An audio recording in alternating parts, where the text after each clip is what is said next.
요한일서 4장 12절로 우리 16절까지 우리 합독해 보시겠습니다.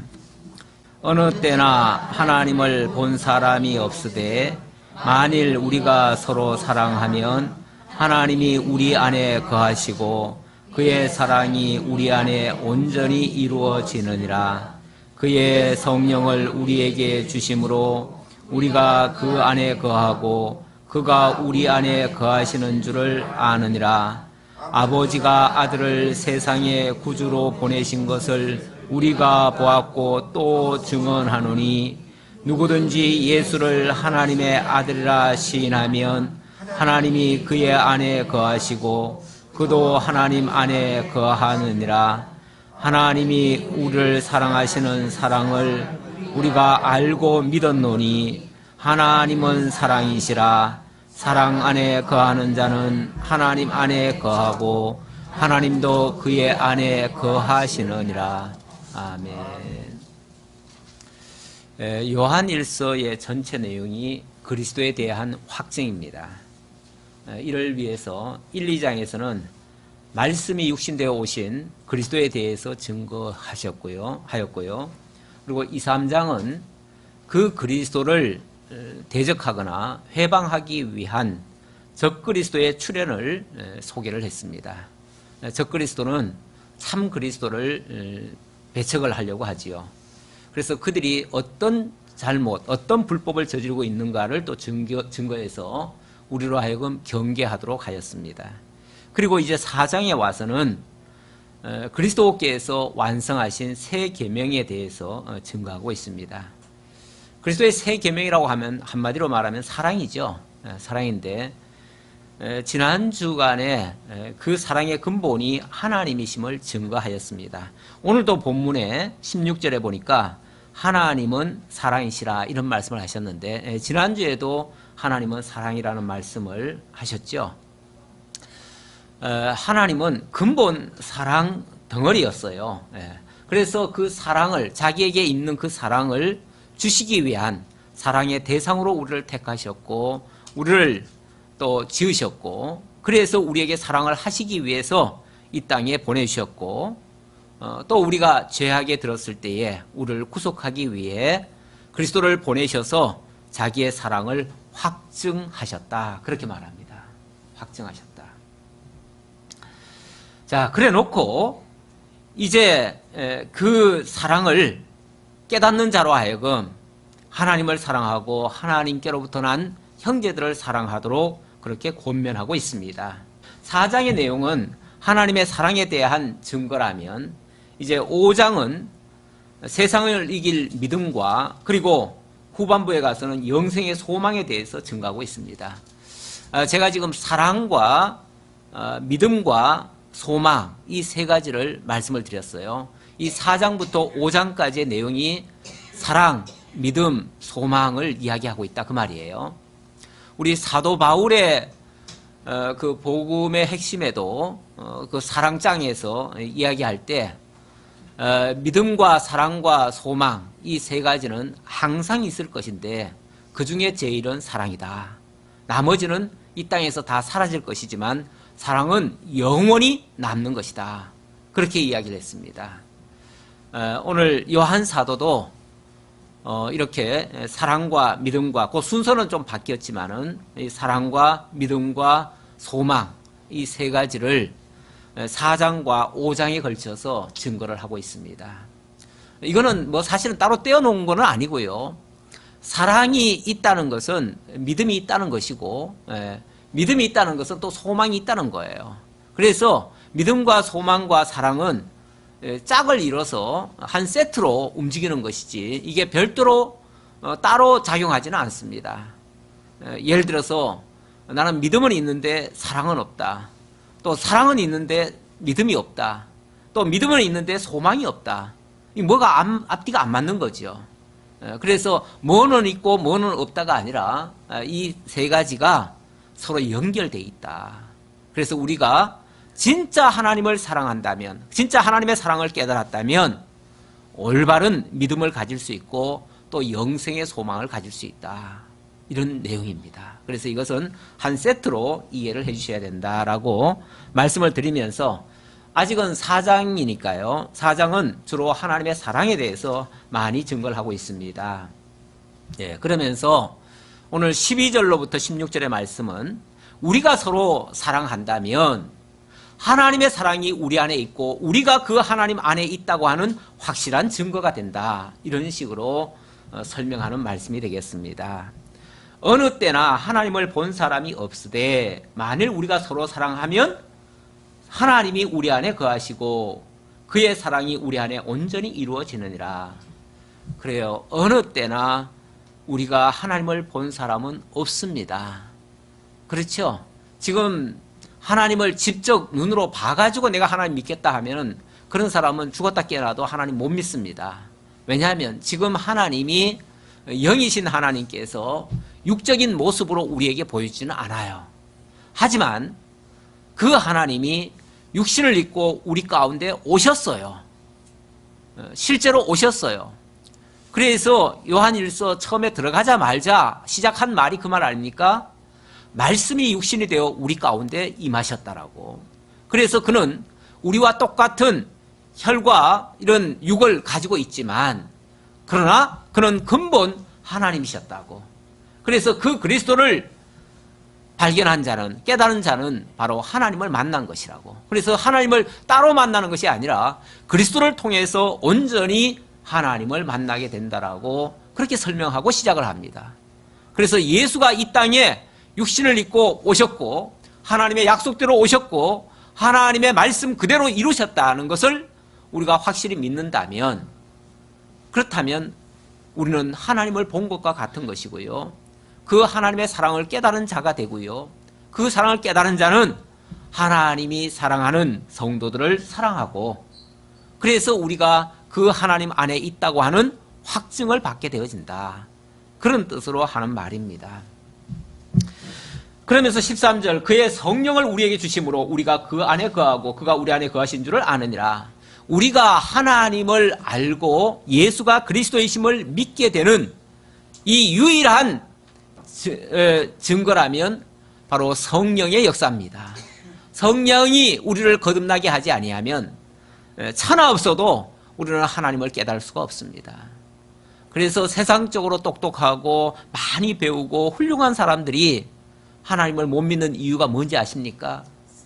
성령이 그의 영을 새롭게 하지 않아서 그래요. 한마디로 거듭나지 않아서 그래요. 그래서 거듭나지 않으면 천하 없어도 예수를 그리스도로 믿을 수가 없습니다. 그러나 반대로 세상적으로는 무식하고 어리석고 배움이 없고 부족해도 그러나 성령이 거듭나게 하시면 우리는 영원하신 하나님을 알 수가 있고요. 그 예수가 그리스도이심을 깨닫게 되어집니다. 그래서 우리가 믿음으로 구원에 이르게 되는 겁니다. 그래서 우리가 구원을 받는 것은 세상적인 지식과는 아무런 관계가 없습니다. 하나님이 성령을 통해서 우리를 거듭나게 하시면, 그리고 그 대상은 다른 자가 아니라 바로 하나님의 사랑을 입은 자들입니다. 만세전부터 하나님께서 사랑하시기로 예정한 자들, 택정한 자들, 그들이 바로 하나님의 사랑을 입고 중생에서 예수가 그리스도이심을 고백하고 믿음에 참여하게 되고 그리고 그 주의 성도들과 함께 사랑하게 되어진다. 그런 의미의 말씀입니다. 아버지가 아들을 세상의 구주로 보내신 것을 우리가 보았고 또 증언하노니 누구든지 예수를 하나님의 아들이라 시인하면 하나님이 그의 안에 거하시고 그도 하나님 안에 거하느니라. 우리가 예수를 하나님의 아들 또는 그리스도라고 인정하는 거, 그게 믿음의 아주 핵심적인 요소예요.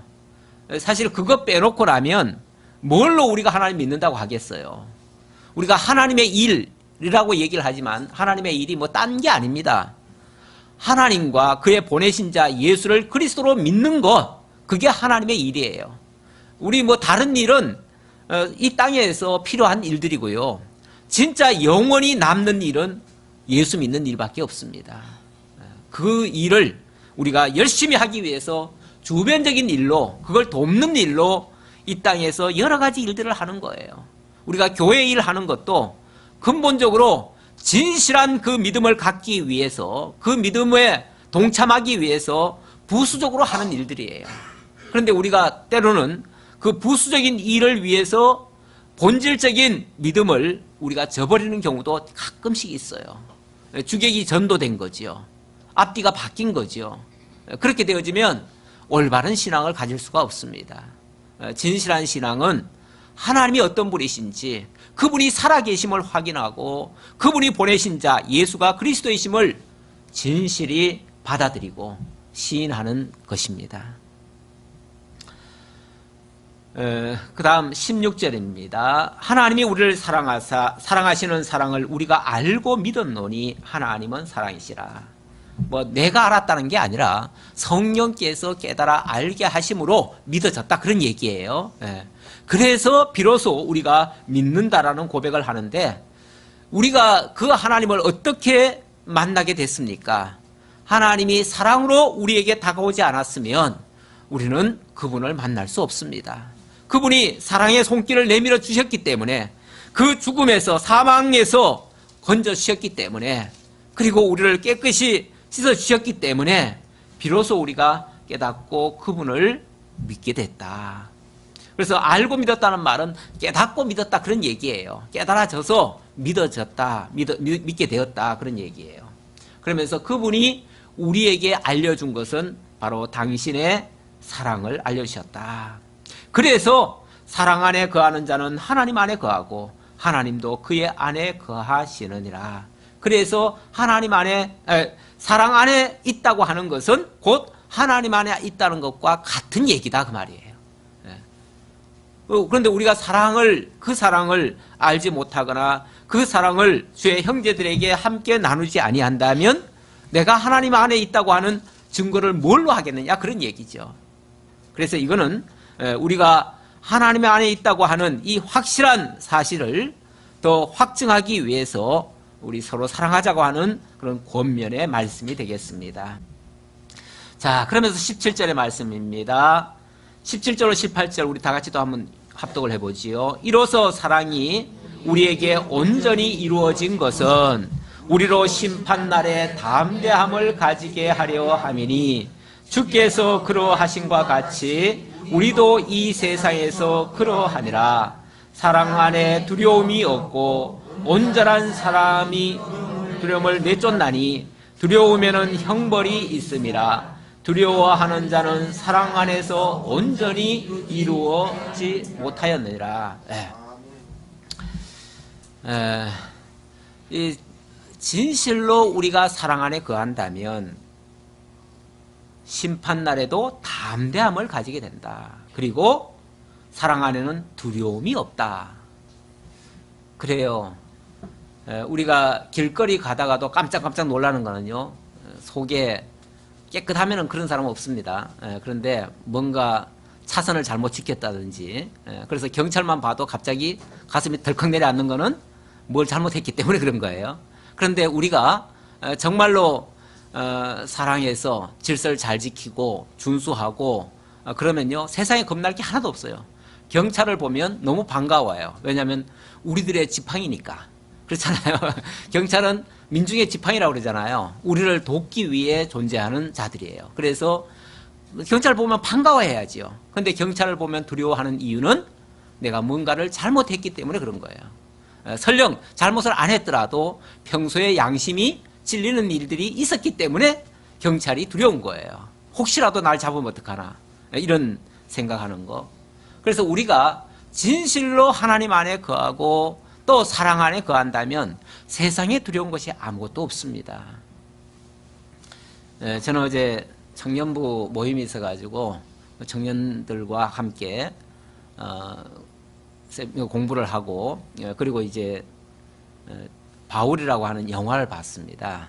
청년들이 모처럼 한번 가보자고 해서 같이 봤는데, 저는 기대를 참 많이 했어요. 많이 했는데, 물론 뭐 아주 실망할 일은 아닌데 좀 너무 부족하지 않나라는 생각이 좀 들었습니다. 왜냐하면은 바울의 그런 어떤 활약상이 나타나질 않고, 바울이 감옥에 갇혀가지고 그냥 고생한 얘기만 하다가 끝나는 것 같아가지고, 그래서 너무 좀 아쉬웠는데, 제가 마침 이제 제가 그 사도행전 그 이후라고 하는 책을 읽었어요. 예, 얼마 전에 그 책을 읽었는데 그 책에 보면 우리 사도행전은 사도 바울이 로마에 들어가서 이태 동안 그 전셋집에 머물면서 복음을 전했더라 이렇게 얘기하고 끝나요. 그리고 그 뒤에 어떻게 됐는지를 몰라요. 그런데 사실은 그 뒤에 엄청난 일들이 있었거든요. 아주 대표적인 사건은 로마의 대화재가 일어나요. 대화재 때문에 네로 황제가 미친 듯이 날뛰면서 기독교인들을 다 잡아들여가지고 산채로 기름을 끼얹어가지고 밤에 가로등으로 사용을 해요. 불 붙여가지고. 그러니까 막 밤새도록 막 아우성이지요. 뭐 그렇게 타 죽는 그런 모습이 나오고, 그리고 또 낮에는 원형 경기장 안에 집어넣어가지고 동물을 풀어가지고 동물로 하여금 사냥을 하게 만들어요. 인간 사냥. 예수 믿는 사람들을 그렇게 했어요. 그런 이야기를 듣고 나서 사도 바울이, 사실은 사도 바울은 우리 사도행전에 2년밖에 안 있은 걸로 돼 있는데 2년 있다가 셋집에서 자유롭게 복음을 전해요. 그 말은 뭐냐면 원래 사도 바울이 로마에 올 때는 무슨 신분으로 왔습니까? 죄인의 신분으로 왔어요. 묶여가지고 왔어요. 묶여가지고 왔는데 이태 동안 아무도 고발하는 자가 없어요. 고발을 해야, 원래는 사도 바울이 내가 가이사에게 호소하느라 그랬어요. 그래서 가이사 법정에 들어가야 돼요. 다시 말하면 로마 황제한테로 가야 돼요. 황제한테 가야 되는데 황제에게 가려고 하면 누군가 고발을 해야 가잖아요. 그렇죠? 근데 2년 동안 아무도 고발을 안 해요. 고발을 안 하고 그 당시에 그 네로 황제 밑에 이 부대라고 하는 그런 신하가 있었어요. 근데 그 신하가 굉장히 신실합니다. 그런데 이 사람이 예수를 믿었어요. 예수를 믿고 난 다음에 아무도 사도 바울을 고발도 안 하고 그러니까 이 사도 바울에 대해서 내가 책임을 지겠습니다. 내가 보증을 하겠습니다. 이분은 정말 죄가 없습니다. 그러니까 이분을 좀 자유인으로 내주라고. 그래가지고 자기를 쉽게 말하면 담보로 세우고 사도 바울을 자유로 풀어줍니다. 풀어줘가지고 사도 바울이 이제 다시 에베소와 그 마게도냐 반도를 이렇게 합니다. 원래는 스웨덴까지 갔다는 말도 있어요. 스페인까지, 스웨덴이 아니라 스페인까지 갔다는 말도 있는데 그거는 정확한 근거가 없어가지고 거기까지는 얘기 못하더라도 어쨌든 그렇게 풀려나가지고 한 2년 동안을 자기가 복음 전했던 교회들을 살펴봅니다. 살펴보고 열심히 복음을 전하고 있는 중인데 갑자기 로마에서 대화재가 일어나고 지금 기독교인들이 그 범인으로 몰려가지고 지금 다 죽어가고 있다는 소리가 들려와요. 이제 소식이 들려와요. 그러면서 부대한테서 편지가 왔는데 절대 로마로는 오지 말라는 거예요. 로마 오면 당신 바로 죽으니까 절대 오지 마시오. 라고 했는데 사도 바울이 내가 안 가면 더 수많은 우리 기독교인들을 더 죽일 것이다. 그러니 내가 가서 내가 죽어주면 내가 주범이니까 쉽게 말하면 그 복음을 전하는 내가 지금 당사자니까 내가 죽으면은 딴 사람들은 살 것이다. 그러면서 만류하는데도 들어갑니다. 들어가서 체포가 되지요. 체포가 돼서 드디어 네로 황제 앞에 가서 재판을 받게 됩니다. 재판을 받을 때에 이건 사도행전 그 이후에 나오는 책입니다. 책에 있는 내용을 제가 읽었기 때문에 얘기하는데 제가 그래서 한 장을 이제 뽑아봤어요. 그 책을 뽑아봤는데 네로가 바울한테 묻습니다. 예수 믿는 자들은 이제 앞으로 불심판을 당한다고 하는데 그게 사실이냐 묻습니다. 그랬더니 불심판을 한다는 것은 나중에 그리스도께서 재림하실 때에 그때 하신다는 얘기입니다. 지금 이렇게 뭐 우리가 불지른다는 얘기가 아닙니다. 왜냐하면 그 사람들 네로는 로마에 지금 대화재가 난 것은 기독교인들이 불심판을 이야기했기 때문에 바로 그들이 불지른 거 아니냐. 심판하려고 우리한테 반항을 가지고 지금 그렇게 반항감을 가지고 한 거 아니냐. 그래가지고 그 제목을 물은 겁니다. 그랬더니 아닙니다. 지금 그런다는 게 아니라 장차 주님께서 권세를 가지고 재림하시게 될 것인데 그때 되면은 그런 심판이 있을 거란 얘기입니다 라고 했어요. 그랬더니 권세라고? 아니 이 권세자라면은 이 세계를 다스리는 자가 나밖에 누가 더 있느냐 그렇게 묻습니다. 그랬더니 주님께서 지금 네로 황제께서는 이 세상을 다스리는 작은 주이지만은 우리 주님은 저 하늘에서 온 세상을 다 주관하시는 그런 왕이십니다. 그렇게 얘기를 합니다. 그랬더니 아니 유대인 주제에 무슨 이 땅에서도 다스리지 못하는 이 땅에서 빌빌거리는 인간들이 무슨 나중에 하늘에서 온 세계를 다스린다고? 더 이상 들을 것도 없다. 저는 당장 끌어내서 죽여라. 그래서 참수형을 명령을 내립니다. 그래서 사도 바울이 참수형을 당합니다. 참수형을 당할 때에 많은 교인들이 이제 막 울면서 따라옵니다. 따라올 때에 이제 내가 이제 곧 죽는다고 슬퍼하지 마시오. 그들에게 이제 사도 바울이 마지막 하는 말입니다. 슬퍼하지 마십시오. 오늘은 내가 오랫동안 기다려온 승리의 날입니다. 여러 해 동안 나는 말씀을 인하여 고난당하고 죽음에 부딪혔습니다. 그러면서 그러나 모든 일은 주의 손안에 있고 잠시 후는 나는 그의 품에 안길 것입니다. 그러니 그분의 지극히 작은 종인 나를 위해서 슬퍼하지 마시고 범사에 그러하듯이 이 일에도 감사하십시오. 그리스도 안에서는 모든 것을 잃을 때에 모든 것을 얻습니다. 내가 잠시 후면 주님을 만날 것을 인하여 기뻐하십시오. 그리고 여러분도 그러한 소망을 가지십시오. 그러면서 로마 교회를 통해서는 자신과 그 성도들의 죽음 위에 하나님의 교회가 더욱 크게 세워질 것입니다. 그들이 불에 죽으면 주께서 불을 바람 삼아 자신의 씨를 뿌리실 것이고 그들이 칼에 죽으면 주께서 칼을 쟁기 삼아 씨앗을 심으실 것입니다. 이렇게 주께서 믿음과 의의 큰 수확을 거둬서 결국 로마마저 거기에 삼켜지고 주의 말씀은 땅끝까지 이를 것입니다.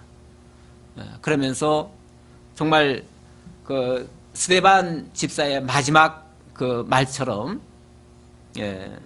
주여 저의 영혼을 받아 주옵소서 했더니 백부장이 단칼에 칼로 잘랐다. 이런 이야기가 있습니다. 제가 지금 말씀드린 장면은 진짜 하나님 안에 있으면, 하나님의 사랑 안에 있으면 담대할 것이 없다는 거죠. 담대하다는 거죠. 두려울 것이 없다는 거죠. 정말 죽음이 있다 할지라도 그 죽음을 두려워하지 않고 오히려 승리로 생각한다는 거죠. 물론 오늘 우리들에게 이러한 환경이 오면 엄청나게 참 충격이고 고통스럽겠죠. 실제 어제 그 바울 영화에서는 사도 바울은 갇혀 있고 밑에 사람들이 억울하게 막 자꾸 당하고 죽으니까 우리 이렇게 있을 수는 없다. 우리 반항하자. 그래가지고 조직을 만들어가지고 감옥에 쳐들어가가지고 죄수들을 빼내고 이런 장면이 있더라고요. 그것 때문에 사도 바울이 이제 더 바로 죽임 당하는 것처럼 거기는 그렇게 돼 있는데 그거는 좀 아닌 것 같아요. 그거는 좀 아닌 것 같고 어쨌든 제가 아까 읽어드린 그런 내용이 그 당시의 상황을 더 자세하게 설명한 내용 같습니다. 정말 죽음 앞에 이 예수 믿기 전까지 또는 제자들도요 3년을 제자들이 따라다녔지만은 그러나 예수님이 십자가에 못 박히시고 그 어려움을 당할 때는요 다 두려워가지고 벌벌 떨었어요. 그리고 마가의 다락방에 숨어가지고 나오지도 않았어요. 그런데 성령이 임한 다음에는 담대하게 나와서 예수가 그리스도라고 외칩니다. 물론 그러다가 몇몇은 죽기도 하고 이런 일을 당하지만은 그 일을 통해서 물론 몇 사람의 희생은 따랐지만은 그로 말미암아 교회는 온 세계로 퍼져나가는 정말 사도 바울의 말 맞다나 불에 태우면은 그 재가 온 세계에 뿌려져서 씨앗처럼 뿌려져서 교회가 탄생되어지고 칼로 하면은 그 칼이 오히려 또 교회를 세우는 그런 도구가 되어지고 이렇게 되어진다는 거죠. 실제로 이 기독교에는 그런 많은 피해 희생이 있었습니다. 그 피해 희생 위에 교회가 우뚝 세워졌죠. 우리 예수님부터가 정말 십자가의 희생 위에 그의 몸된 교회가 세워졌지요. 이렇게 세워진 교회입니다. 그렇게까지 당신의 택한 백성들을 구원하시기 위해서, 그래서 영원한 열매, 영원한 생명의 열매를 맺으시기 위해서 하나님은 그렇게 역사를 하셨다. 그래서 이 사실을 깨닫는 자는 누구나 할 것 없이 두려움이 없다. 그리고 담대할 수 있다. 어떤 상황에서도 담대할 수 있다. 그것이 하나님 사랑 안에 있는 자들의 모습이고 또 하나님 안에 있는 자의 모습이다. 그 말이죠. 예수님이 칼로 죽이겠다고 위협을 하니까 너희가 육신을 죽이는 자를 두려워하지 말고 우리 영혼까지 멸하실 수 있는 그분을 두려워하라. 우리가 진짜 두려워할 대상은 우리의 영혼까지 멸하실 수 있는 하나님밖에 없습니다. 하나님 외에는 두려울 대상이 없어요. 악한 사단, 그까짓 건 아무것도 아니에요. 그것들은 미혹은 하고 우리를 유혹해서 빠뜨리려고, 죄악에 빠뜨리려고는 하지만은 그건 두려움의 대상이 아니에요. 그거는 그냥 하나님의 말씀으로 물리쳐야 될 대상이죠. 자, 그래서 우리가 주의 사랑 안에 거하면 어떤 경우도 심지어 심판날도 두렵지 않다. 오히려 그 심판날은 우리가 기다리는 날일 수 있어요. 기다리는 승리의 날일 수 있어요. 그래서 요한계시록 마지막 끝에 보면 주님께서 다시 재림하실 때의 모습에 참된 성도들은 주 예수여 어서 오시옵소서 이렇게 말하죠. 어서 오시옵소서. 정말 우리는 두 팔 벌려 주님을 맞이하는 그런 담대함으로 이 세상을 살아간다면 이 세상에 사실 두려울 것은 아무것도 없습니다. 우리를 위협하는 것은 오히려 우리로 하여금 더욱 하나님 안에 거하게 하는 그러한 하나의 채찍일 뿐이에요. 19절입니다. 19절로 21절의 말씀은 진짜로 하나님의 사랑을 받은 자는 주의 형제들도 사랑하게 된다라는 말씀입니다. 19절 또 한번 우리 합독을 해볼까요? 우리가 사랑함은 그가 먼저 우리를 사랑하셨음이라. 누구든지 하나님을 사랑하노라 하고 그 형제를 미워하면 이는 거짓말하는 자니 보는 바 그 형제를 사랑하지 아니하는 자는 보지 못하는 바 하나님을 사랑할 수 없느니라. 우리가 이 계명을 주께 받았으니 하나님을 사랑하는 자는 또한 그 형제를 사랑할지니라. 아멘. 우리는 참 인간은 기본적으로 다 이기적이죠. 그렇죠. 동물적인 요소도 있고요. 만약에 우리가 중생하지 않았다면 사실은 동물과 다를 바도 없죠. 그렇죠. 그런 인간이 어떻게 스스로 절대적인 희생의 사랑을 할 수 있겠어요. 정말 주님과 같은, 여기서 사랑이라고 말할 때는 뭐 인간적인 에로스 사랑을 얘기하는 게 아니에요. 그냥 서로 좋은 게 좋은 거라고 하는 사랑이 아니에요. 이거는 절대적으로 자기를 희생하는 전적인, 어찌 보면 손해나는 사랑이에요. 인간적으로 말하면 손해나는 사랑이에요. 그런 사랑을 어떻게 할 수 있냐 그 말이죠. 그러나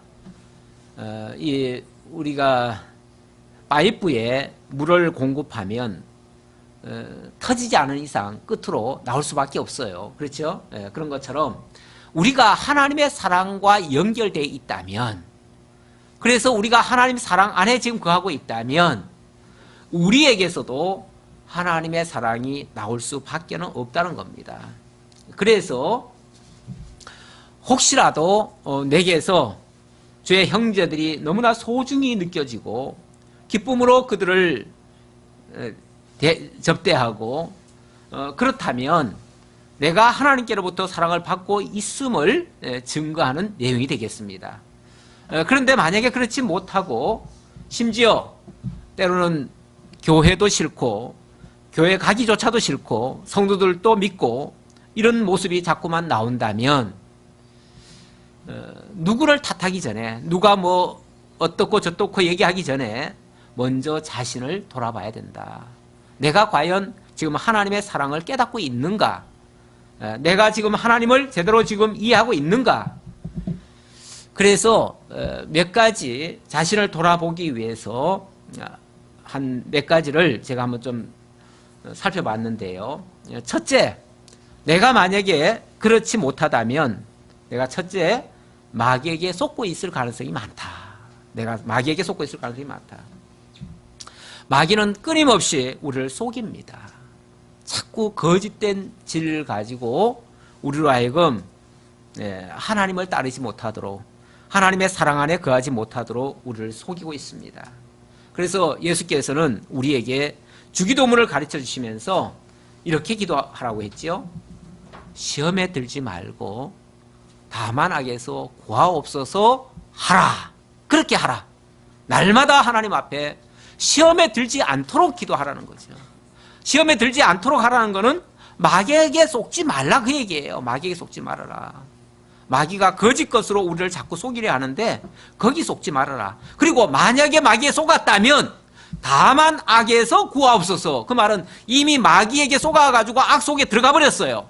들어갔으면 거기서 나를 건져달라고 하나님 앞에 기도해라 그 말이죠. 우리가 마귀에게 속고 있을 수가 있어요. 그걸 정당화하지 말고 우리는 거기서 주님 앞에 건져달라고 하나님 앞에 호소해야 된다 그 말이죠. 그리고 두 번째는 내가 하나님의 은혜와 크신 사랑을 깨닫지 못하고 있기 때문에 그럴 수 있습니다. 왜 그러겠어요? 왜 그 은혜와 사랑을 못 깨달을까요? 말씀은 배웠으면서도 왜 그걸 깨닫지 못할까요? 그 말씀이 하나님이 생명의 양식으로 우리에게 주신 게 아니고 그냥 지식으로 받아들여서 그래요. 다시 말하면 머리로만 들어와 가지고 머릿속에 머물고 이 가슴으로 내려오질 못하는 거죠. 그래서 우리에게 정말 피부로 느껴지고 가슴으로 따뜻해지고 그래서 그것이 내 몸을 통해서 나오지 못하는 거죠. 이 머리에만 머물고 있으면은 그건 지식에만 그치는 거예요. 사실 지식이라고 하는 거는 아까 우리가 예수를 믿는 것도 지식으로 믿는 게 아니라고 그랬어요. 네, 지식으로. 물론 하나님을 알므로 믿는다고 했는데 그건 성령께서 우리를 거듭나게 하심으로 속사람을 바꿔주셔서 하나님이 보여지는 거예요. 깨달아지는 거예요. 그 깨달아지는 것을 지금 안다고 얘기하는 거지. 그리고 그 사랑을 느끼는 거죠. 느끼는 거지. 지식이 우리를 그렇게 하는 거는 아니라는 거예요. 그래서 우리가 하나님의 말씀을 일용할 양식으로 받지 않는다면 우리는 그것이 나에게 아무런 효용이 없다. 그 효용적 가치가 없다 그 말이죠. 우리가 음식을 우리가 어떤 사람은 막 물만 먹어도 살찐다는 사람들이 있죠. 그런데 어떤 사람은 밥을 엄청 많이 먹는데도 살이 안 쪄요. 살이 안 찌는 이유는 왜겠어요? 물론 뭐 체질 때문이다 그렇게 얘기할 수 있지만 그 음식이 영양분으로 이렇게 변화가 돼 가지고 그것이 온전히 만약에 잘 적절하게 수용이 된다면 그걸 어떻게 몸이 컨트롤할 수 있는 능력이 있어 가지고 좋은 성분을 다 받아들이고 이렇게 된다면 틀림없이 그 음식이 몸에 영향을 줄 거예요. 줄 건데 그렇지 못한 거는 오히려 그것이 뭐 다른 작용이 나오거나 반작용이 나오면은 그거는 뭔가 몸이 고장이 난 거예요. 고장이 난 건데 그래서 이것이 진짜 양식으로 하나님의 말씀이 우리 속에 들어온다면 우리에게서 나오는 것도 매우 유용한 것으로 나올 수 있을 것이다. 그러나 유용한 것으로 나오지 않는 것은 여기에서 뭔가 지금 작동이 제대로 안 되고 있는 거예요. 그게.